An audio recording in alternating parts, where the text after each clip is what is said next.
Walk the talk. Leadership actions that speak louder than words. If you're new to the channel, I go by the name of ED. For all you smart and intelligent folks, that just simply means Ed. I have an 8-point framework. In those 8 points, I plan and I will unpack today's title, which is entitled Unlock Your Leadership Potential, Mastering the Art of Influencing Others. Again, unlocking, or I should say, unlock your leadership potential, mastering the art of influencing others. You know, family, one of the biggest things that we have to understand and we have to know about this title and what we're going to talk to here today about is leadership. You know, the first time I learned about leadership was really weird and strange because I thought leadership and management were the same thing. You see, when I thought about management, I thought about leadership. Until one day I had a leader that imposed upon me. No, he didn't impose. He reflected on how to be an amazing and exceptional leader, not just by words, but by actions. And today I hope and I plan to, if everything goes well, and I do believe everything is going to go well, to be able to exhibit what he shared with me during my journey under his tenure for the time I was working with them. Exceptional leader. He led with cause, he led with emotion, he led with a stern understanding that he's not going to ask something of you that he wouldn't do himself. And a lot of times we have leaders in positions that ask things of us that they won't be willing to do themselves. A lot of times we have leaders that are not really leaders, they're more managers. And there's nothing wrong with managers. I mean, the title of what I do, what I hope you fall in love with, is called project management. But see, I would love to remix that and change that. I always said I would think I'm a project leader. You know why? Because when you look at the 12 principles on for project management, leadership is one of those 12 principles. And when you look at it, also is that effective leaders often possess strong management skills, and successful managers can also demonstrate inspiring leadership qualities. However, the ideal candidate or ideal scenario is that the individual will be able to navigate through both aspects, meaning leadership and management. And see, a lot of times we don't see that. What we see is that one is either all the way management or all the way leadership. So being able to have that balance, and again, this is through what I learned along the way. So let's unpack the first point. Master the art of persuasion. Now, when I say the art of persuasion, I am not talking about manipulation.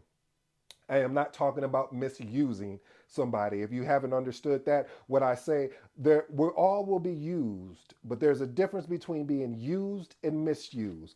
Misused is someone taking advantage, someone basically using their power against you. Misuse is more or less of someone not reciprocating back the same thing they've asked of you. But used is really the exact opposite of saying, okay, you help me here, boom, I'm going to help you there. Oh man, you really looked out over there. All right, let me figure out what I can do for you over here. So it's always an even exchange, even though the exchange may not happen at that moment, but that person will remember you down the line when the opportunity presents itself. So I'm saying all of that, family, because I don't want anyone to get misconstrued. This very first point, which is so powerful, I wrote about it in this book here, the Magnetic Project Manager. That's how much I believe in the mastering the art of persuasion, because you have to be able to build a case around, watch this, family, facts and data, yet you still have to be able to appeal to the common values while you're establishing your credibility through these two powerful things, which is consistency and reliability. Those two things right there, which you could probably just almost are really saying the same thing: consistency and reliability, meaning that I can count on you. I know that if I fall down, you're there to catch me. There was a drill, there was an exercise that I know they used to do, and they would have it in team building exercises where it says, okay, cross your hands across you and fall backwards, and you hope that the person behind you will actually catch you, because now we're trying to develop trust. When it was so funny because I actually seen somebody walk away. Oh Lord Jesus, I could, and I couldn't believe that they did it. But what happened was, watch this, family. This really, this gets good. This is really getting good to me because I love talking about leadership. I need to be doing more episodes around leadership. But what it was the person got distracted. Mm.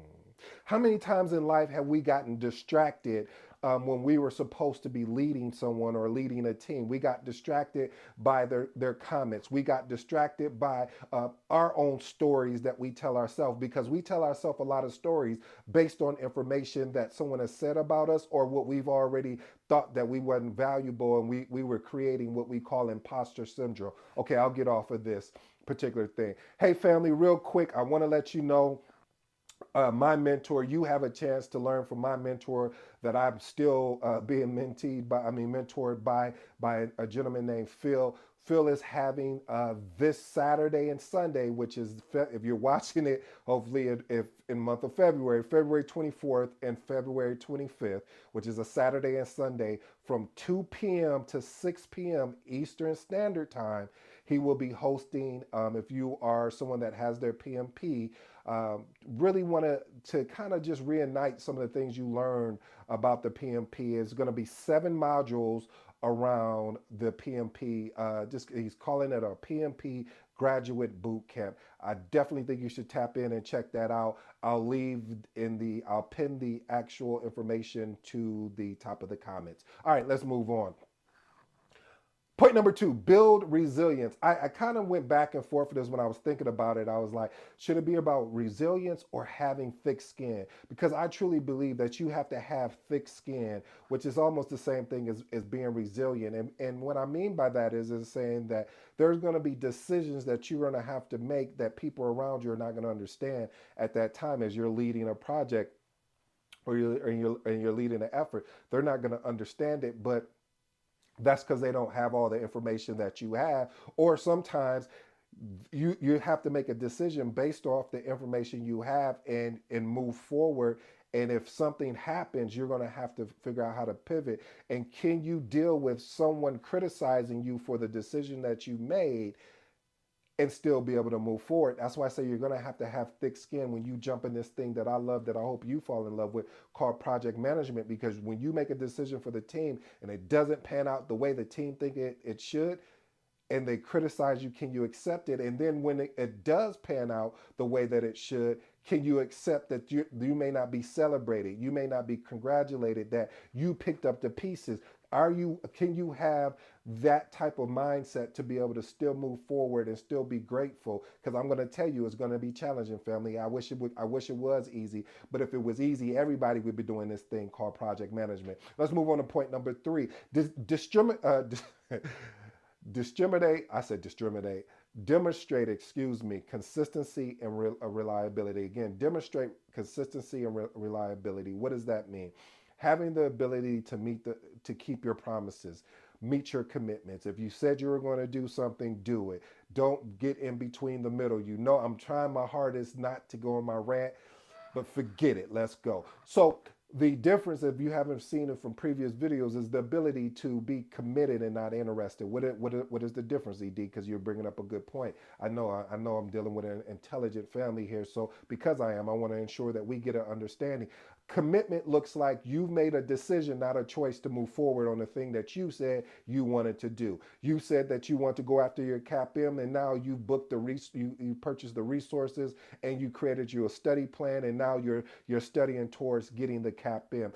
Interested looks like saying, hey, I want to go after my CAPM, and that's where you leave it, and you talk about it consistently, like, oh, I'm going to go after my CAPM, or I'm going to do this, and you don't do it. So there's a difference between being committed and being interested. Everybody is interested in something, but very few make the commitment that is required in order to move forward. I really like that. The reason why I like that, family, is because there's been a lot of things I've been interested in that I didn't complete. But the things that I was committed on, I actually followed through and I executed on. So I challenge you. Matter of fact, I push you to say if there was something that you were going after that said that's on your 2024 goal list, or whatever this particular item is, if it's the CAPM, it's the PMP, if it's the ACP, or if it's the Google certification, I don't care what the thing is, that you make a commitment. Not today, not today. Matter of fact, I'll give you until tonight to think it over if you're watching this tonight. But in the morning when you wake up, you make that decision to say, I'm going to move forward with the thing that I said that I wanted to do. So it all ties back to being able to be consistent and reliable. And demonstrating that is having the ability to be committed and not interested, and to communicate openly about anything that changes along in the process. Let's move on to point number four. Point number four is promote transparency and trust. Promote transparency and trust. What does that mean? That means, hey, we need to have open and honest feedback here, and open dialogue without you thinking that I'm attacking you, and without you and me thinking you're attacking me. And that sometimes that can be challenging, especially if you're the leader and you have to give tough feedback to one of your stakeholders. But you have to understand there's a, as my mom would say, there's a place and time for everything. So you doing it in public and around everyone, all the rest of the stakeholders, yes, you're embarrassing them. Yes, you're putting them on a defensive end. But if you set up a one-on-one with them, if you set up a call outside of your standard call and say, hey, I want to talk with you about some things, because you may find out that what the stakeholder is dealing with, it may be something personal that, oh, now that explains why it's affecting the person's work. So before you jump to conclusions, before you've already made the decision on what this person is and is not, that you need to have that conversation with them and be able to create a safe place where they can trust you. Because if they can't, if there's not a safe place where they can have open dialogue with you and say, hey, I didn't really appreciate how you were leading this project, as far as you made me feel uncomfortable here, and not take it as an attack and say, okay, I understand. Well, how do you think how I should have done that? See, that's the key question there. How do you think I should have done it? Doesn't mean that you're going to do it that way, but that gives you at least something to move forward with when you engage with this person again. Because if you don't do that and you do it the way that you create your own assumption, it's going to lead you down a bad path. Point number five: show appreciation and recognize efforts. Man, it's a lot of people always say, why do people leave organizations? And you know I'm gonna go and do some homework on that for you, family, because I've heard different cases. I've heard it's not because of money, it's because of my manager or my leader. Then I've heard, well, it is not because of my manager or leader, it's because of money. So I've heard different things, but I know truly, I don't care who you are and how long you've been in your career for, being able to be recognized and appreciated, be appreciated, it really speaks volumes about that leader. It really speaks how that leader really genuinely cares about you and really want to see your success move forward. So having that ability as a leader to be able to be someone that says, you know what, listen, I see the work that you're doing here. I appreciate the work that you're doing here, and I need to find a way to ensure that not just me that recognizes that, I put that recognition out to everyone else so they know about what you're doing. Because a lot of times you'll see people, like, that's one of the things that I always want to make sure that I do is when I compliment a stakeholder or whatever, and I'm talking to their manager, I'm letting them know right away, hey, I want to, because a lot of times we always talk about the negative things, like all the negative, the negative tough conversations you have to have with someone's manager or stakeholder's manager, but we never talk about the conversations that we have that are enlightening, that are positive. So we need to also focus on that as well. Point number six: cultivate a positive work environment. Listen, you have to work on removing toxic people from around you. Now, let me clarify what a toxic person is, and this is subjective. So, since you're watching me, I'm going to give you my point of view. Toxic person doesn't mean that they have a different point of view than you. That's not toxic, in my opinion. Toxic to me is someone that is unwilling to collaborate, unwilling to help the team move forward, unwilling to do anything except what works for them. And when you're in that type of environment where It's more about belittling. It's more about trying to make you look bad instead of making you look good. Then that isn't that's a in my again my opinion is in a toxic environment, and is an environment that you start seeing people be quiet. I remember there was a quote, and I'm going to paraphrase because I don't remember the quote offhand, but it was talking about how when a leader came in, how his direct reports more or less stopped talking, stop providing their viewpoint, stop providing value, because it was like it's no one's paying attention to it anyway. So why should I even, say anything? What do you want us to do? And let's go out and do it. But that's not a type of environment you want to work in or be in, because now you can't be a blind spot to that particular leader, and they can't be a blind spot to you as well. Point number 7, practice strategic delegation. The key word is strategic. Because I know a lot of times people will push things off on you so fast. If you say, "Oh yeah, I'll collaborate with you, I'll help with you," and they'd be like, "Shoo," and they go, and you're like, "Okay, now you understood that I said collaborate. I didn't mean that I'm going to take over everything you're doing. That means we're going to work together." So, ensuring that you provide. Here's the easiest way to look at it: identify tasks that align with the team member's skill set, and then provide the necessary resources to support them to succeed. That's it. That's how, in a nutshell, that's it. Because you want to be able to provide them with an opportunity to be great, with an opportunity to be exceptional. The only way you can do that is ensuring that you collaborate with this person, that stakeholder, excuse me, and that you're providing all the support that they need to move forward. Point number 8, this right here, message. Develop active listening skills. Why do you need to develop active listening skills? You have to understand that as a leader, you sometimes I think that I remember when I was first getting excited about becoming a leader. Yeah, I'm gonna be in project man. I'm gonna be a leader, and I'm gonna tell them what to do, such and such. But that's not leadership. Leadership is having the ability to actively listen to what is being said to you, and then letting that person finish thoroughly without cutting them off, letting that person finish and getting out whatever is in them that they're frustrated about. Because a lot of times when you have these conversations, it's coming from a place of frustration. And when it comes from a place of frustration, you need to allow that person to vent instead of cutting them off right away and hearing them out.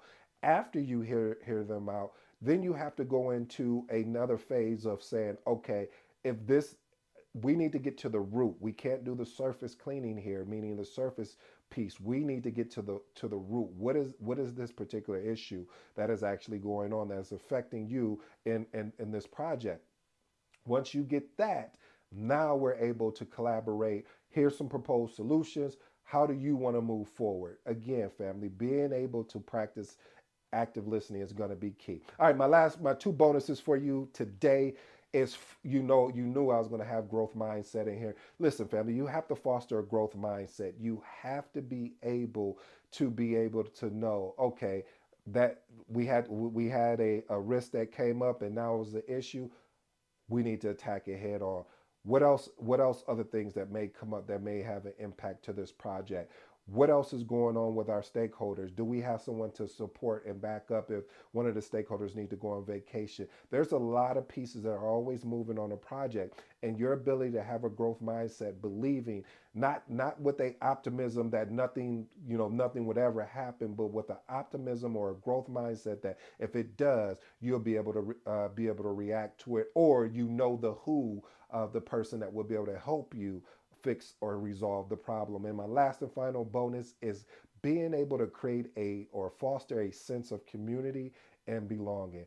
Listen, every time I've been in an organization where they created that sense of community and belonging and making you feel part of the organization was amazing. Like you just, you go in there thinking like, this is my organization, I'm protecting it. And that's what more organizations, they want to create, but it's the people that they need to be able to create that particular organization. So by having the ability of creating an open space to allow that to actually happen, and you want it to happen um organically and genuinely. Like, you don't want to put people together that you already know that it's just going to go left. So you have to be able to develop that. And I've seen it where, when organizations move too fast and make the attempt to do it versus, all right, we're going to work on this department and we're going to create that sense of belonging.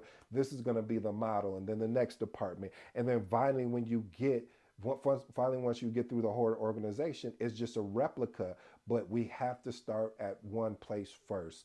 Family, I hope you enjoyed today's episode. I just have my closing remarks. Here's three things I want you guys to remember. Number one, being able to have thick skin, or what we're saying, building resilience. Number two, mastering the art of persuasion. Again, persuasion is not manipulating, it's having the influence, being able to influence someone or influence your stakeholders to understand the importance of why we need to move forward in this project, or why we need something to happen, period. And the last and final piece is developing an active listening skill set. I hope you enjoyed today's episode. I've enjoyed it. I hope you have as well. Until next time, you know what I'm going to say. I'm out.